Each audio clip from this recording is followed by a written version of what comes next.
we see that happening in the immediate term. And here I just want to just draw your attention to an important development that I think can not change the world, and we should be very sanguine and not have overinflated expectations, but the march on the 26th of November is important in this sense. The union leaders have been embarrassed into saying, we support this march, right? The SIP2, all the unions say we're going to support the march on the 26th of November. They're not going to do anything. They're not going to even put in the effort that USI put in to get the students out. They're not going to do any of that. But it gives people on the left a chance to mobilise for this march. And the crucial thing is, this is not a march where we simply walk up there, listen to the union leaders speaking, and go home again.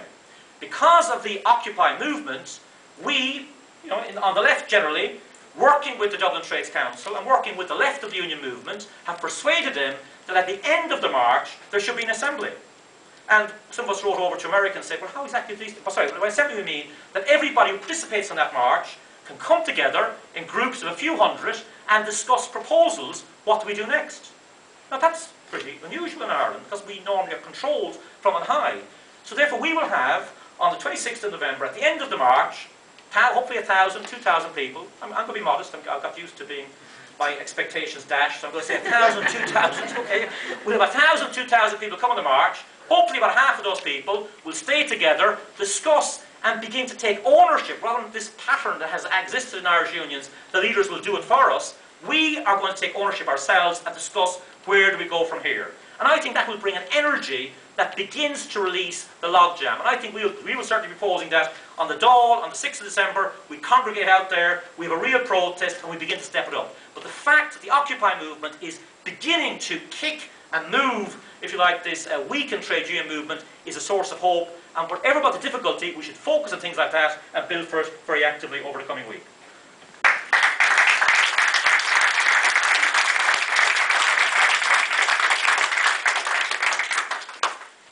Okay, I think we have about 35 minutes for discussion and questions, and then Kieran will come back and sum up at the end of the meeting. First of all, I just want to make a few announcements. Marxism is organised by the Socialist Workers' Party. If people are interested in getting involved, they can come up and speak to me after the meeting, or they can speak to one of the Marxism organisers here at the festival. Also, if anyone needs accommodation, you can contact the registrations desk just outside the door there, and Bookmarks will have a huge range of socialist books. It will be open all day today and Sunday as well. So I'll just take hands for questions and comments, please. And I'll limit you to about 3 minutes. So keep it short. So. It's interesting that in all the discussion that's been talked about, sorry, my name's Kieran, I'm in County Clare, SWP, just in case anybody's worried about it. All the discussions that we've had, it's interesting the way that the media is responding to the crisis. They're shifting the blame. Now, in actual fact, what really bowled this economy up was 18 property developers. No more, no less. 18 people, less than half of the people in this room is what actually really broke the bank, at Anglo-Irish in particular. But if you look carefully in all the articles, ex-Prime Minister, Taoiseach, John Bruton the other day, other people, we went on a spending spree. Now, people did. But the sense of guilt is being put onto Joe Bloggs, onto the general public. And in the meantime, the people who make these decisions carry on in their own sweet way. Somebody mentioned Goldman Sachs, and I'll only raise this because I mentioned it last night.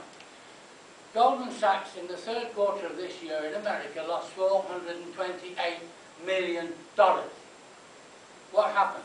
The chairman said he was disappointed, but wait for it, the chief financial officer said the best thing of all.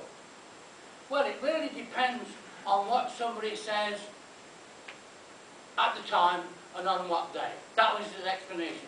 In other words, you got out of bed, the floor was cold, and you said shite. That's basically what capitalism was talking about in Goldman Sachs.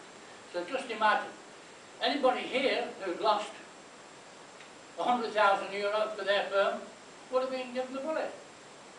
All they said was, oh, disappointing. That's the reality of modern day capitalism. Thank you. First of all, I want to give Kieran a tip the next time he gets his sums wrong. I was at a meal with, among others, a very distinguished Marxist economist last week, and I hoped he would work out, you know, what everyone's share of the bill was. But he said, oh no, that's arithmetic. I'm a mathematician. It's very interesting listening to Kieran, because really, wherever you are, you get the same sort of bullshit, both about what produced the crisis and about how easy it's going to be to overcome it. And the difficulty, or one of the difficulties we face, is penetrating that thick crust of bullshit, to put it more politely, ideology, entrenched neoliberal ideology that protects the ruling class. Now, I think Kieran's right that we have to be very wary of the establishment critics of austerity. I mean, in Britain, the two most prestigious leader writers of the Financial Times, Martin Wolf and Samuel Britton, have made very effective criticisms of the government's, Tory Liberal government's austerity policies. Now, but you have to be careful. Samuel Britton is one of the people who invented monetarism back in the 1970s. He's a hardened class warrior on the other side. So there should be a great health warning against what these people say. Nevertheless, it's useful when they, with all their insider status and prestige, when they say, you know, the government is talking rubbish, austerity isn't going to work, the economy is simply going to continue shrinking and the debt burden will increase, we do need to look for alternative policies and so on and so forth. It's useful in helping to undermine the strength of the reigning orthodoxy. Third thing I wanted to say is that last night when I spoke in the rally, I presented quite an optimistic picture of what's happening in Britain. But I need to qualify this, you know, the British working class movement is reviving after 30 years of quiescence, or nearly 30 years of quiescence. If you look at the strike figures in Britain, till recently, they were unbelievably low. They were the lowest since records were recorded. So the way I put it is that this is the very, it's taken an enormous crisis to get the British working class moving. But if the British working class is moving, finally, and I think it is, then you can be very confident, given the even greater scale of the economic and social crisis in Ireland, that people will move here. May take time and so on. But precisely because, as Kieran has demonstrated, the crisis isn't going to go away, then in different ways, and often quite unexpected ways, like the Occupy movement, we can be sure that the resistance will develop.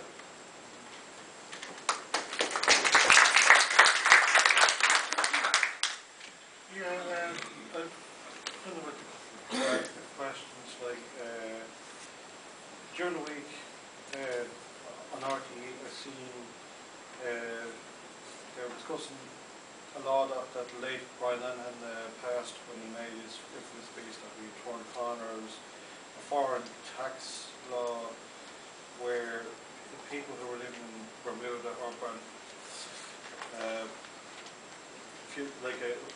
around the world with a lot of wealth, they live here, but they're living in other countries around the world with wealth. And I think the law is meant to try and trace the taxes they're meant to pay. Like I hear people always say to me that why should we vote you? Because if we vote for proper socialists into Parliament, that the wealthy people will move abroad and you will never get their money. Well, can we come up with a system better than what the late Brian Lennon passed that will actually get their wealth? Because I think only 30, 40 odd out of a couple of thousand people who are living abroad have actually come forward and said, yeah, we'll pay our tax, which shows how terrible it is. And the other thing is, the second question is, we want to do away with the banking system and National Treasury Agency and the central bank. Can we come up with something like, I don't know, like one big friendly co-op or something, or maybe something different that will replace our banking and financial system when we take control of Ireland? Thank you. The chap there in the blue shirt. Yeah. My name is Tom Newton. I'm from Macra and the transport users. I say to Kieran here, you're speaking here to the converted. Now, I fought the big transport plan for the last 15 years, and I was let down mainly by the people on the left, the people that should be supporting me. It failed not because of money, but because the speculator realised it was so inefficient, and it ended up with no return. Now to save face, they want to link up the two Lewis lines in the one area where we have too much transport passing by Trinity College. The simple alternative, the Green Link, is from Fatima to Stephen's Green. It will benefit the whole system and save the whole transport system. And it will cost 120 million less. We're not concerned over the few million we're going to save, but the damage will do to future extensions over time. And I got a few minutes on Joe Duffy last Thursday, and I got a massive response from a lot of people, particularly people in higher authority, telling me it was going to go ahead whether we liked it or not. These guys had the power. And I said, when I bet you on the three big ones, we're not going to lose out unless you destroy it now. It's saving face, and that's why I'm calling for a bit of support. If you don't want to give me that support, we'll still fight and win it on our own. Thank you. Martin? Yeah, just to say, David McWilliams came up with some interesting figures recently where he talked about the exports and the export sector. The export sector is mainly made up of multinationals, and those multinationals are taking their money, as Kieran said, and they're swanning it off out of the country. So they only employ 7% of the workforce. So even if the export boomed, the other 93% of the workforce aren't working in that particular sector. So what difference would it make anyway? And also, even if it boomed, they're taking the money and they're using what's known as price transference, which is basically a tax avoidance scam in their own country. And they want to take that money, transfer it out of the country, and pretend that they made it in Ireland. So if they were actually making that level of profit in Ireland, we'd be the most productive workers in the world. And I'm quite happy to use those statistics against them, but they're not actually true. So the fact that workers in Ireland look like they're making a lot more profits than they actually are is because of the transfer pricing that a lot of the international multinational companies actually engage in. And they only employ 7% of the workforce anyway. So what difference is that going to make? On the issue of the media, my brother Kieran did a piece of research on RTE over the Lisbon Treaty, and he put together a report on the coverage of the Lisbon Treaty by RTE. And he looked at the audience council and things like that for RTE, and they have stuffed these organisations who are supposed to put a brake on the media in Ireland with their own cronies who agree with them. And it's not a conspiracy. They don't tell the media what to write. The media knows instinctively what to write because they're part of that class. And they've really done a very good job of incorporating the media. And if you're interested in that report, it's called RTE Falling at the Feet of Power, and it's up on the internet. And it's quite interesting to see the way they covered the Lisbon Treaty completely for the yes side.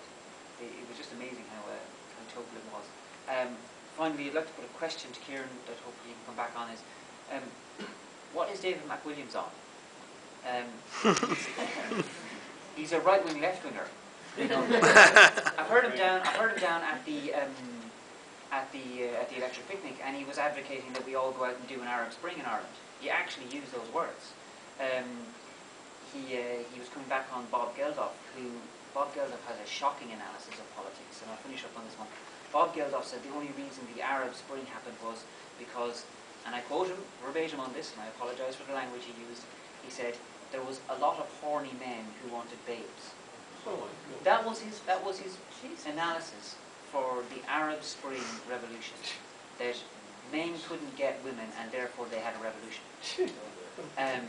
So the next time you hear Bob Geldof speak on anything, just remember those words.